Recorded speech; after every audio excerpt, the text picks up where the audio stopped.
Welcome to the Enlightened Misfits podcast, the space for entrepreneurs on a quest for unwavering certainty and purpose. I'm your host, Lauren, and each episode is a compass guiding you through authentic conversations, unraveling the mysteries of your human design chart, and offering tools from the remarkable guest. Join me as we embark on a journey to manifest greatness and create a life aligned with our deepest purpose. This is the space where misfits find their enlightenment. Welcome to the Enlightened Misfits podcast. Welcome back to the Enlightened Misfits podcast. I am your host, Lauren, and in today's episode, I have Heather. She is a lead gen and sales coach. Welcome, Heather. I'm so happy to have you here with us this afternoon. Hey, Lauren. Thanks for having me. Of course. So we were talking a little bit before we got started to record, but kind of tell a little bit about who you are and a little bit about your story this far. I'm Heather Wylde. I trained as a coach in 2009. I started taking online business courses about marketing and sales in 2013. And because I'm somebody that has not saying that I'm a perfect person, because I'm definitely not, but I have a very keenly honed sense of integrity and what makes sense to me and what doesn't make sense to me. And so many of the trainings at the time didn't make any sense, and they really were employing very disgusting, manipulative, underhanded marketing and sales strategies. And I felt very taken advantage of, but I kept investing in my business because I do believe in mentorship. And everybody taught sales and marketing the same, and it was all this sleazy stuff that, as I was doing life coaching at the time, and then I switched to sex coaching. And I'm like, people are coming to me for help. There's no way that I'm going to feel comfortable manipulating them into buying something from me. Like I'm just, they need it, but I'm not going to be sleazy. If I have to be sleazy to sell, then I'm not going to do it. So I started sounding the alarm about gross business practices in the coaching industry in 2013. And people gaslit me and told me that I was just being negative and I just needed to be more positive. And I got something out of those investments, even if I learned how to not do whatever they were doing, whatever. It was such a crock of shit. And cursing is okay because I curse a lot, but I can Oh, curse. yeah. Okay. Oh, yeah. But yeah, I started talking about this in 2013, and I could never get my coaching business off the ground because I couldn't find a way of selling that felt good to me. So I quit the industry a bunch of times, and but I kept getting pulled back. And so I had to create a way of selling that didn't make me want to die. And once I did that, I was like, okay, other truly soul-led entrepreneurs need this. They need someone to help them create their way of selling so that they can get their powerful work out there. Because unfortunately, a lot of the people that are the biggest names that are making the most money in the industry, and this is not me hating on them, right? I'm just calling out the practices. A lot of the people that are making the most money, they're not really good at what they do. They're just really good at sales and marketing. But just because they're good at sales and marketing doesn't mean they can teach you a way of sales and marketing that will work for you. So it's my mission to empower, spiritual entrepreneurs, soul-led entrepreneurs, service-based to find their way of selling so that I can have this massive ripple effect by helping them thrive while they live their mission. I love that. I love that. I just made a post, I don't know if you've seen it, a couple of days ago about bro marketing. It triggered me so bad to get a email from my old mentor that she tried teaching me, she does have a lot of her tactics are really good, right? Like her, Right. Like her masculine piece, and like she helped me become more organized. There's a lot of things I took that were good for her, from her, but when she would be like, you have to call out people's pain points and you have to do this. And I'm like, so I have to bully people? Like, no, I'm not doing that. And I never did it. Like, I just never did.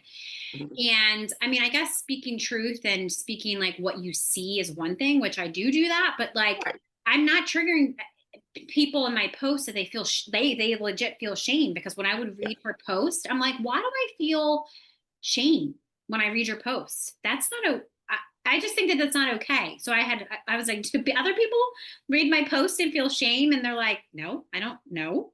I don't feel guilty for not doing something or whatever. So yeah, that what you're saying is like, it's more about, I feel like for me, about being authentic and, being vulnerable. And I feel like, people can't do that, especially right now in the space, because it's not a safe space. And in order to do that, you have to have a safe space to do that in, right? Yeah. So I love that you're doing this, and I wish and hope that more coaches and people are, you know, gonna go be on the path of doing the same thing versus manipulating people and just I don't know how people lay their head down. Like, I just manipulated 20,000 people to buy my thing and I'm rich. And I to be honest, I think subconsciously at a conscious level they don't even really know they're doing that. It I mean, maybe they do. I maybe I'm speaking for some people. Other people, they probably know exactly what they're doing. So so So I, sorry, go ahead. yeah, so I don't want to stay on this too long because I've done a lot of podcast interviews where I do just kind of like rant. And it is important to know for people to know, like, if you're working with these people who promise you the sun and moon and you didn't get any results, it's not because your mindset was bad.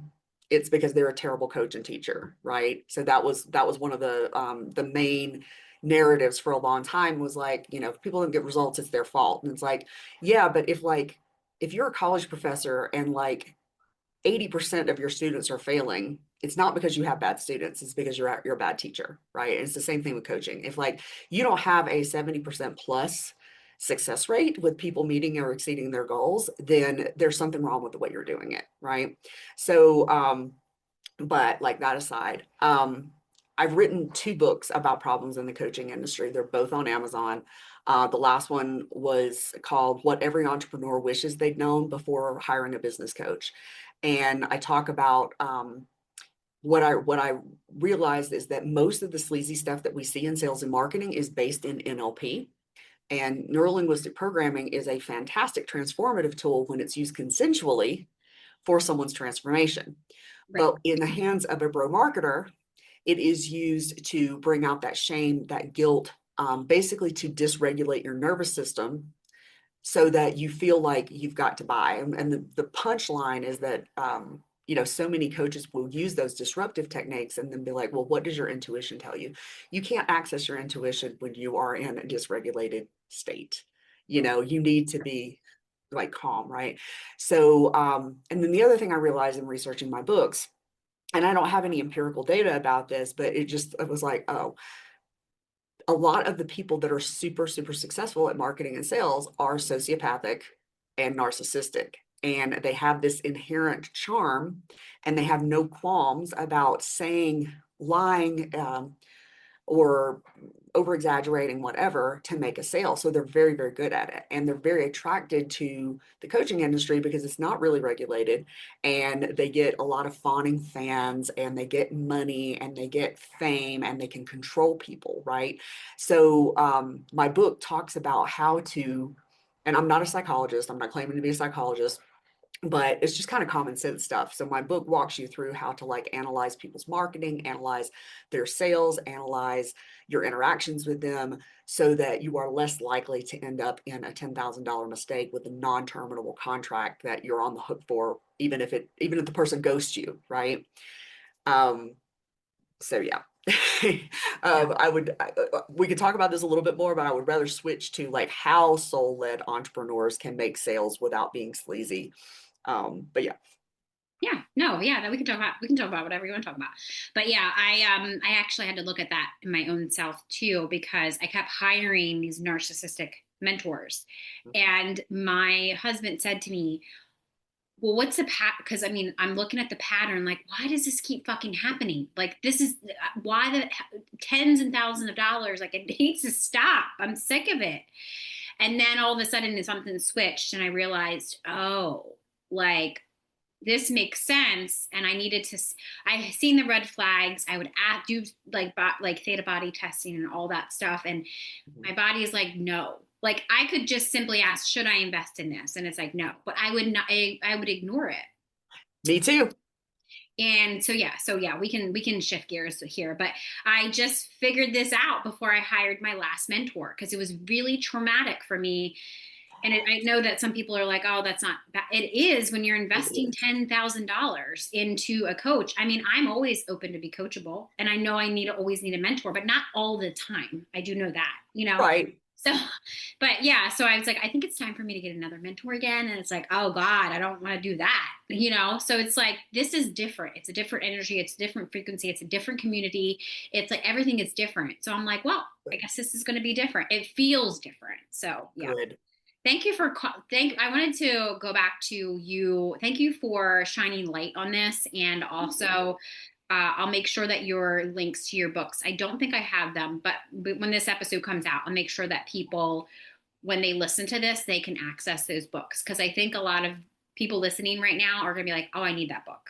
I need to read what she says," because I feel like, or I need to go. How do I get in contact with her? You know, I need to Yeah. go work with her. You know, that type of thing. Everybody who has read the book has said that it would have saved them thousands, if not tens of thousands of dollars Mhm. in bad investments. So it really is great information. It's free on Kindle, Okay. and there's an ebook, and there's also a hard copy. I'm probably going to take it off of Amazon eventually because I hate them. But for right now, it is on Amazon. If you have Kindle Unlimited, you can read it for free. There's like a 20-page free intro that you can read. So, Okay. somebody can get a really good chunk of information. But I was like, what do I wish I had known before I hired a business coach? Because mentorship is important. I think, especially if you're like, okay, as a business coach, I have spent over $100,000 on business coaching programs, courses, all that kind of stuff. And one of the things is that I know that I work better when I have accountability and I have support. I Yes. also want to make sure that I am teaching people what works in 2025, for instance, because that's when we're filming this, um, and not trying to teach somebody in 2025 what worked in 2019, because I see people paying tens of thousands of dollars for stuff that it's not a good strategy anymore. So, so yeah, I love that you still value mentorship and you didn't let people that those bad experiences scare you away, because one of the reasons why we're having so many problems with sales these days, and they have slowed down and people are slower to convert, is because so many people have been burned, and a lot of people have said, fuck it, I'm never hiring a coach again. And I get it. Yeah. Yeah.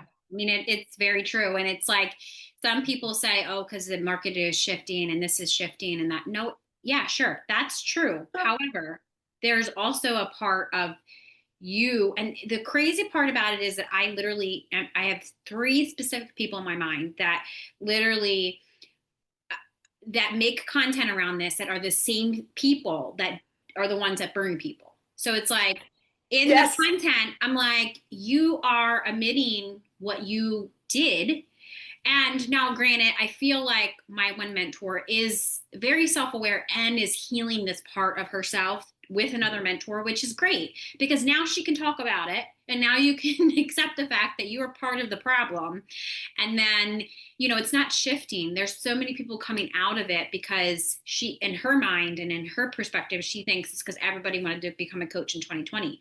No, it's because there's more people waking up to the fact that they don't want to work for somebody else. Maybe that's actually a reason too. So yeah, it's crazy to me that you can read somebody's content and be like, did you just self-reflect? Right. And thank you for bringing that up, Yeah. because ethical marketing in the last couple of years has become the new marketing trend. Mm. And there's a woman in like one of the groups, and she started, calling out bad business practices. I know people who have worked with her and paid her like 50 grand. Oh, Like, wow. she was a super, super high end mentor, and she was very verbally and emotionally abusive. She ghosted one of my friends before the end of the contract because the person had the gall to say, I don't question her about something, essentially. And she also has and these are illegal, by the way. She also has a non-disclosure contract thing in her contract. So the reason you never see any of these bad stories about this person is because the people were legally tied, and they could not speak about it, right?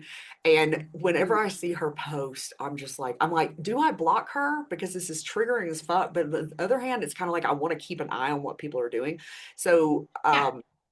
and I also had an experience where I hired someone who talked about ethical business a lot, and she was very supportive, and she wasn't unethical in the ways that she was calling people out for. But over the year that I knew her, I found out that she very much was selling people that stuff they didn't need, right? She was selling people like a $2,000 launch program when she had already worked with this person in a, $2,000 group program, and the person didn't know her ICA. If you don't know your target market, you do not need a launch program, right? Right. So Well, just yeah, because someone says they're very ethical valid. doesn't Yeah.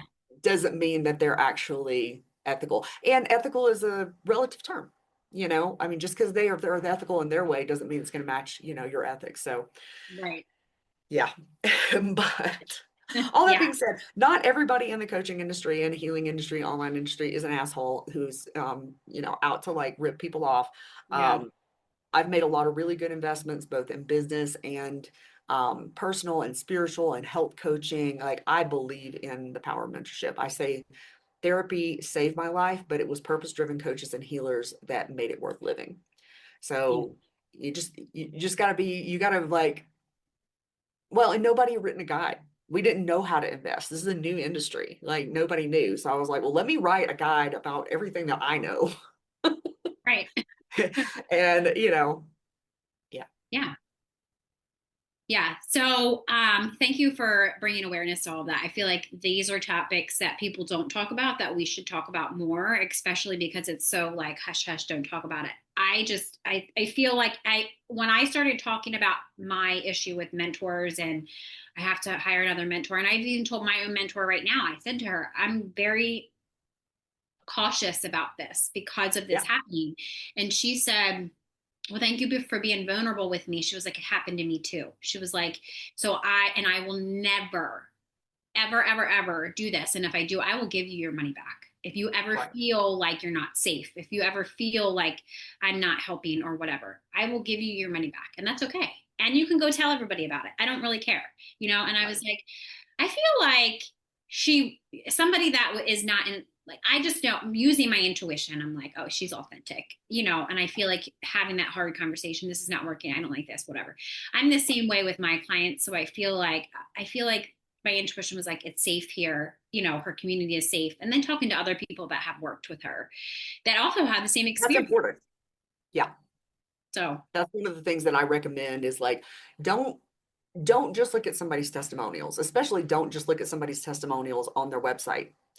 If you're right. going to look at a testimonial, look at it on Google or in their Facebook page where they can't control the content, but even with Mhm. that, it's best to reach out to people and ask because I've given, in the beginning of working with several of my coaches, I've left well the honeymoon phase, I've left really good reviews and they're still putting them up. But if you contact me, I will tell you I do not feel that way, anymore. Right. So talking to people, it's something that it's just doing your due diligence, so I mean it's a really smart thing to do. With my clients, I don't do refunds. I do what I call an escape clause. And so at any time, all they have to do is contact me 24 hours before their next session and say, hey, listen, this isn't working. They can give me a reason or not, whatever. And they're done. And they just owe me for the sessions that they've done. So if they've paid for the month and they've only had one session or they changed their mind before they have the first session in the month or whatever, I would refund them for that month. Yeah. But there's no hoops to jump through. But I also make it very clear in my contracts that I can fire my clients. And I lay out all the reasons why, because if somebody, I may like them a lot, but if they're not doing the work and they're not making progress, and we'll address it. But if they're still not making progress after a minute, I'm going to open up that spot for somebody who I can actually help, you know, Right. maybe we'll pause the contract and they can come back later. I mean, I understand, God knows, like, life happens. But, Yeah. somebody is just like, I had a person that I let her finish the contract, but she wanted a third contract. And I was like, no, no, you're not doing the work. Yeah. Um, and I think that's how it should be. Like, um, I had one coach that was like, because I've stopped signing non-terminal contracts. I will not sign them. The last few mentors that I've worked with, I'm like, I'm fine with working with you. But I will not, you've got to take this non-termination clause out. You've got to add a termination clause that's fair. Otherwise, I'm not doing it. And people have been willing to do it. But I think the whole industry should switch to some form of that, you know, Yeah. and that should just become standard instead of, oh, I got your money and we don't care. You're stuck. Right. Yeah. Let's talk a little bit about that because I feel like the people that are newer to the industry, and I know that I just switched my contract to be this because one of my mentors, I specifically did it because I'm like, of what I got burned from. And I was like, oh, this is not happening in my, like, I don't want people to feel like, I mean, people, there's only one time that somebody had to terminate because she's going through a divorce. So she had to pay for a lawyer. And I'm Right. like, that makes sense. You're not, I would feel kind of guilty that you're paying me and you can't pay for a lawyer. So we've See, since started working together again after that. But I, I don't think also people feeling like they can, entrepreneurs can fire their clients because it's like, I know that's not talked about a lot either. So can you kind of talk about what like you put in your contract or a little bit about kind of explaining like what that means for entrepreneurs? yeah. So the way that I have it worded is basically like, so the one of the big ways that I do sales very differently, and I teach sales and lead gen very differently, is that it's about making sure someone's a good fit. It's not about convincing somebody to buy.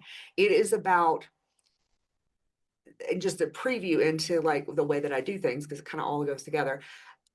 If you have a really good offer suite that is really designed for your most highly qualified leads, the people that they are looking for a solution and they are ready to buy something. And those type of people, you need to be able to recognize them fast, because if you don't sell to them, if you don't have the sales skills, if you don't have the systems, you don't have the strategy set up, they're going to buy from somebody else. And if you are actually a soul-led entrepreneur who's actually put time and energy into training and getting mentorship, and you're good at what you do and you actually care about your clients, you want to be the person who sells to this person, because if you don't, they're going to buy from somebody and they're going to end up in a bad situation. Like I was talking to someone who had just bought into like one of my lower tier offers, and she got a short call with me as a bonus. And she actually looked up at the ceiling and she was like, Source, I get why I had to work with the previous mentor, but I would have much rather paid Heather. And a part of me was like, oh, and then a part of me was like, ow, ow, because I shrink back from tooting my own horn and talking about what I do and blah, blah, blah. I still have that tendency, and it's very common with us that are soul led.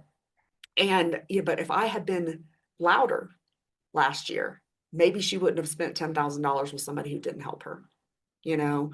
So my whole thing is about making sure it's a good fit. And if you have a good offer suite, it allows you to really get to know somebody very quickly and pre-qualify them, but also build trust. And so I do a lot to make sure somebody's a good fit before they come in to work with me. And one of the things that I add into my offer suite, even in the lower tiers, is bonus calls with me, because that is really going to help me get an intuitive read on them and kind of see it's I'm kicking their tires, they're kicking mine, but I've designed it in a way that it's not eating up a lot of my time and I'm not over giving, but it is enough of us to give us a glimpse of what it's like to work together. And but even through all that, you don't know what it's going to be like until you get in it. You just don't. And especially if you are dealing with people with personality disorders, they can mask for a while, you know? So that's, and the situation that actually caused me to add this, I added it back in 2021. So a woman hired me, and then and my intuition warned me about her. She had a lot of warrior energy. She had a lot of like, I'm going to get stuff done. I'm going to make it happen, which was really positive. But then she mentioned some stuff about, other things going on in her personal life. And I was like, she got a lot of victim energy too. But I was like, we're going to work this out. And she argued with me about everything. And she didn't want to go back and do the foundational work, which even my clients who are already making 10 and 20K months, the first thing we do is go back and refine their target market, because it's one of the most poorly taught things on the planet. And so I was like, this is what we need to do. And she's like, I've already done this. And I'm like, but you're not making sales. You got 1,000 people in your Facebook group and you can't sell a $7 item. Like, Right. you know, so she was missing sessions and she was just bitching and moaning and just a pain in my ass. And finally I was like, listen, and I didn't have the escape clause in at this time. And I was like, listen, you can just pay me for the sessions that you've done and just walk away. And she was real nasty about that whole thing. Like, and I was trying to be careful about who I allowed to hire me back then. I knew the power of filtering. I just didn't have the experience and know exactly what all the things. I don't know. I didn't know everything I know now about what questions to ask and how to structure your lower tiers and all this stuff. But it could still happen. It's less likely for that to happen to me now. But she did ultimately pay me the money that she owed me, but she was a massive biatch about it. And I was just like, okay, never more. And then I had another client at the same time that she finished, and there were things that were so joyful about working with this woman. Some calls, like every call I would get off feeling like, oh my God, it's amazing. And she would reach out to me afterwards, like an hour after the call, and she'd be like, okay, I've already done all the action steps. What else do I need to do? And I was like, oh my God, I love you. But she was she was very, what did she do? Oh, she would message me, and I didn't have it in my contract specifically that I had 24 hours to, message back. So she would message me, and 2 minutes later on Voxer send me a message to tell me about the message. And I was like, Oh no. my So God. that was a lesson about having better boundaries. But yeah, like it's basically like, if we're not vibing, if we're not getting along well, if I'm feeling drained after calls, if we're making action plans and they're showing up every week and they're not implementing any of it, right? If you're not, we all have our weeks. And so I'm always going to stop and be like, okay, what got in the way? And what, did it end up not being aligned? Do we need to tweak something?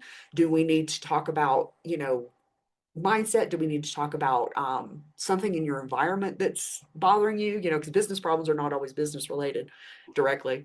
Um, Right. but if like every single week you're not making any progress, then it's going to be like, okay, we need to end this, because this is a waste of your time. It's a waste of your money. It's also a waste of my time. And it's taking up space that I could be helping someone who is actually going to do something with my help, Right. you know? Yeah. Um, yeah. Is there anything specific that you wanted to ask about the escape clause? No, it's just, I just wanted you to kind of talk about it because I feel like the awareness of it is, I feel like entrepreneurs, I always say it's your business. One of my clients actually had came to me last week and was like, she was like, can I vent to you? And I was like, sure. She's like, I'm not talking about anybody specific, but there's this, that there's a situation that she was Mhm. in, and I was like, it's okay. You can vent to me, Right. give you advice. That's what I'm here for, you know? And so she was just telling me about it. And it came up it came to me. I was like, why don't you just fire her as a client? Right. And she was like, what? Then I said, well, and then I was like, but what are you saying to yourself? Like, we had to figure out what story was coming up, why she was feeling this way, Yeah. what all this stuff. So we kind of worked through that. And then I said, that's what the piece that I was trying to get her to realize is, why don't you just fire her? I didn't say that out loud, but I Right. thought about it. Well, she just needs to fire her. So I was walking her through it. She messaged me. It was like a couple days later.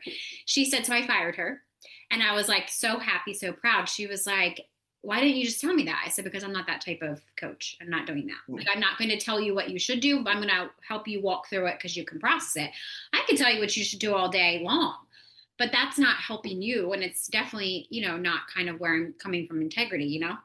So I Right. just wanted to know how your process was. And Yeah. I also said to her, and by the way, let's send me your contract because I want to see what it says.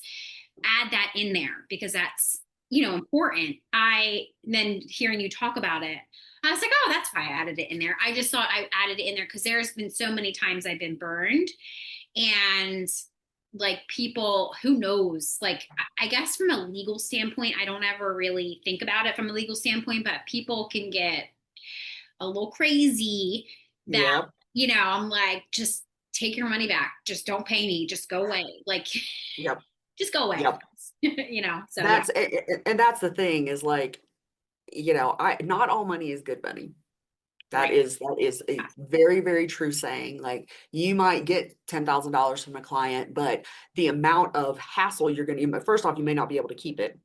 You may get it, but you may get refunded. And now the Yeah. Federal Trade Commission is on the warpath with online businesses because of all the shenanigans. And Yeah. Stripe has had problems with the FTC because of businesses running scams through them, not necessarily online businesses, but they're more on the lookout for it. And when you get refunds, Stripe has started kicking people off the platform and you have no Oh, wow. recourse. Yeah. Oh, okay. Not just for refunds, but like if your marketing is overhyped, if you have bro marketing now, those are all what we didn't realize is that these people were paying so much money were teaching us illegal business practices. Not only are they unethical as fuck, but they're actually illegal. And I took a course I got certified in FTC marketing, compliant marketing last year, and it's crazy. Like all the stuff that you felt gross about is illegal. And then some of the stuff that you didn't necessarily think about is illegal. Right. And so, but if you have refunds on your account, it is a big red flag and you can lose your Wow. account, Yeah, I didn't know. especially if That's good to somebody know. is like charging back. Now, if you go in and you're like, okay, things didn't work out, so I'm going to refund this person, that's probably not such a big deal, but I couldn't swear to that because I'm not a lawyer. But if Right. people are like pissed and they're like charging back through their card, that looks really, really bad. So you do want to be careful about who you sell to. And when you're soul led, like I have a friend who she does websites, right? So it's not technically a spiritual business, but I know that she wants to support the actual soul-led entrepreneur. So it is a spiritual mission, even though it's not technically a spiritual business, right? Right. And if you're on this mission, then it needs to be sustainable. It needs to feel good to you. It needs to have you reaching the people that you're here to help. And these mass marketing, bro marketing, boss babe tactics ain't it. God. As soon as it's boss babe, I'm like, oh God. Yeah, No, like no.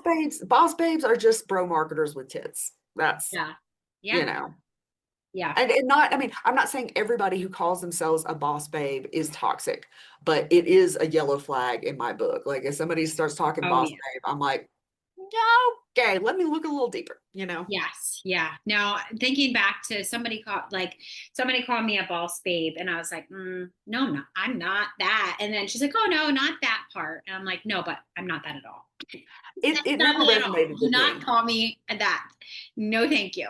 Because I feel like when you do say boss babe, that's connected to the narcissism of the community, like of this, space. And basically, like you said, you know, uh, bro marketing with tits, because that's literally what it is. That's actually a good way to put it. Yeah, like the whole like alpha film movement and it's they're definitely using the NLP to kind of like pump you up and then tear you down. Yeah. It's so toxic. But there Yeah. are like if you actually know your target market, and this is a distinction that I make because I spent a lot of money on coaches and courses and big names and blah blah blah, and everybody taught ideal client avatar the same. It was basically you're making up a fictional character. It's not helpful. It's mostly Right. demographics. It doesn't help you sell, right? So that's why the first thing I do is we go back and we're like, okay, you have a pretty good handle on it. You are making sales, but let's make your stuff really magnetic. So we've got to figure out who it is, that you want to sell to.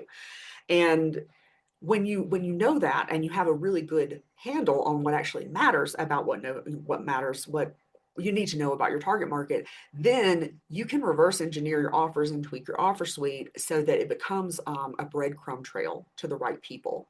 And you make it very easy for them to come in and see what you're about. You add in things that let them have some interactions with you, but still guard your energy, but are helping to build that relationship. And this is the thing. This is one of the reasons why even I'm an expert in marketing and sales and lead gen. I still need help with my own stuff because I can't read the label from inside the jar. We're too close to it. And I've forgotten more about online marketing than most people will ever know. And so it looks so different to me. And but people, when I'm trying to talk to them, like they're like, yeah, I mean, I need more leads, I need better leads, I need, an easier, faster way to convert people without being pushy or gross. But they don't know what they don't know. So they don't know really the impact that's going to make. And they don't know like what that would actually look like. And so I give them ways to see what mentorship with me actually looks like. I get them, glimpses into how I do things. And they're like, oh my God, this is really different from how other people do things. Yeah. So there's ways to build your business that you don't have to be sleazy. It's really just like giving people an experience and building that relationship. And if it's the right fit, if it's a win-win, then they're going to buy, and if they don't buy right in that second, they're going to save up their money and, within the next 6 months to a year, come back and work with you. Right. Um, there's never a need for manipulation and grossness. It's just, and if you are soul led and this really is a part of your mission and you try to use that stuff, because I'll admit I did try to use it because I paid thousands of dollars for this. And I was like, Right. I don't know what I'm doing. So maybe they're right. I was like, it doesn't feel good, but maybe I'm just being too sensitive. I didn't realize I had CPTSD at the time. And now I'm Yeah. like, oh, no wonder I was so easily manipulated. Because I was dysregulated as fuck. But I set out and I was like, I'm going to find a way of selling that doesn't suck. And I actually created a way that's actually, it gets to be fun and it's not pressure and it feels good. And I went from converting like less than 10% of the people I talked to converting like 70% of the people that I talked to. But part of the reason why my conversion rate is so high is because I don't get on calls with people until I'm really damn sure that they're a good fit and that I like them and that I actually want to work with them and they're ready. Right. Yeah. Yeah, that is probably the key advice. I mean, you've gave so many golden nuggets, but that is a huge advice, especially from the younger Lauren in sales of like Yeah, I would get on calls 4 or 5 years with ago everybody. for with everybody. And it's like I would give so much advice that they don't need to work with me because I just gave you everything you need to know. And I'm just like, damn. So that quickly stopped. I mean, I still do my 30-minute call, but it's mainly of like how it's kind of like a vibe check, kind of like, Yes. is it, can I help you? Or do I know somebody else that can help you? Like, Yep. that's literally what it is now. I don't really talk about, people want to do like, unless they already know who I am, it would be like human design. Like, can I tell them, I can't tell you anything more than this is what we can do together in human Right. design. Like, I can't give you a 30-minute reading. I wish I could, but I can't. Like, No, 30, you can't do a good 30-minute reading in human design in 30 yeah, minutes. That's insane. It's complicated. And yeah, I love what you said. Like it is a vibe check. Like yeah, most of the pre-qualifying can be done, and ideally to preserve your time and energy should be done through their interactions with you in your offer suite and in strategic DMs, right? right. And when you do that, then you've got a pretty good idea. You can just sell in the DMs. I I'm very sensitive auditorially and watching people's body languages. So I get so much more out of a call than I do just in the DMs, but I do teach Yeah, DM selling too. But it really is like you've got to know the right questions to ask. You've got to understand, positive buyer psychology, not manipulative buyer psychology, because they're right. different. Yeah, And really should be like I say I don't really have sales calls. I do consult calls because when yeah, somebody gets on a call with me, even if I'm like 90% certain that they're qualified, they're ready, that I'd like to work with them, it's never a foregone conclusion that I'm going to pitch. It's okay, we're going to go, like, this is where we are, this is what I see right now. By the end of this call, I'm going to know, 99% of the time I'm going to know whether I can help them and whether I want to help them and whether they're ready. yeah, But it's never a foregone conclusion. It really is a consult to see. And then, like you said, like there may be someone that they in my network that they need to work with first. And of course, it's not like, oh, you're not working with me, so you have to go work with Lauren. But it's like, right, I know this person, she does human design. I really think you should go talk to her before you can work with me. Because again, protecting my energy, like if they're not in the right place, this is one of the things I preach about with your target market. You really need to know the right starting point, because if they're not at the right starting point, if you're a graduate level course and they're at freshman level, they're not going to get good results, which is going to be horrible for them. It's going to be horrible for you. So yeah. Yeah, I love that. So before we wrap up, what is like one change a coach or like a coach, mentor, whatever they call themselves, could implement this week, like right now when they're listening to this podcast, that could give them immediate, like light pressure, more effective, a sales process aligned with their business More vibe? effective. Oh gosh, it's hard because I don't know the level that they're at. I'll say like the first thing that I do with people, like I said, is going back to that target market. So look at their starting point. Get really clear, like look at the people you've already worked with. I don't care if they're free clients, paid clients, whatever. Look at the people that you've already worked with and the people that you most enjoyed working with who also got really great results. What was their starting point? Look at that. And if you're marketing to people who have that same starting point and who have like the same psychographics as those people that you've already worked with and had success with, and you start using that in your marketing and thinking about, how you can incorporate that information into your offer suite, it's going to make your sales a lot easier. But if you're soul led and you're making sales, but you still don't feel great about it, there are some books out there. I haven't read them. I know they exist. I don't know how great they are, but there are books out there that talk about like positive selling. You can come talk to me. You need to, if you are going, even if this is a soul mission, right? You need to make money and be able to thrive, because if you're not making money, if you're stressed about your bills, then you're not going to be as present for your clients. You're not going to be able to help them as well. So you need to learn to sell, but you need to learn to sell in a way that feels good to you. Otherwise it's not going to work. Right, right. Yeah. And the cycle continues. Yes. Thank you so much for that. And thank you so much for joining us on today's episode on the Enlightened Misfits podcast. If you enjoyed today's episode, don't forget to subscribe, leave a review, and share with somebody that you feel that would gain knowledge from listening to this.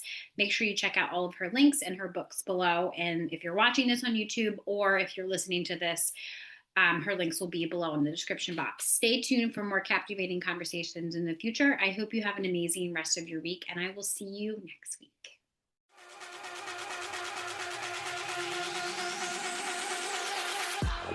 Thank you for joining us on another enlightening episode on the Enlightened Misfits podcast. If you are a current or inspiring to be fempreneur, suffering from the fear of being seen and or feel very triggered when you're building your business, reach out to me at The Mermaid Light about my Rich and Resilient Biz Baddies. This is a collective text message Voxer support group designed to help you heal your triggers and turn imposter syndrome into bad bitch energy. If you resonate with our conversations and insight, don't forget to subscribe, rate the show, and leave a review. Your feedback fuels our mission. Remember, your journey to unwavering certainty and purpose is ongoing. So please make sure you stay connected with us on social media. Keep manifesting greatness in your life. Until next time, this is Lauren from the Enlightened Misfits podcast. Stay enlightened, stay inspired, and keep manifesting your extraordinary path.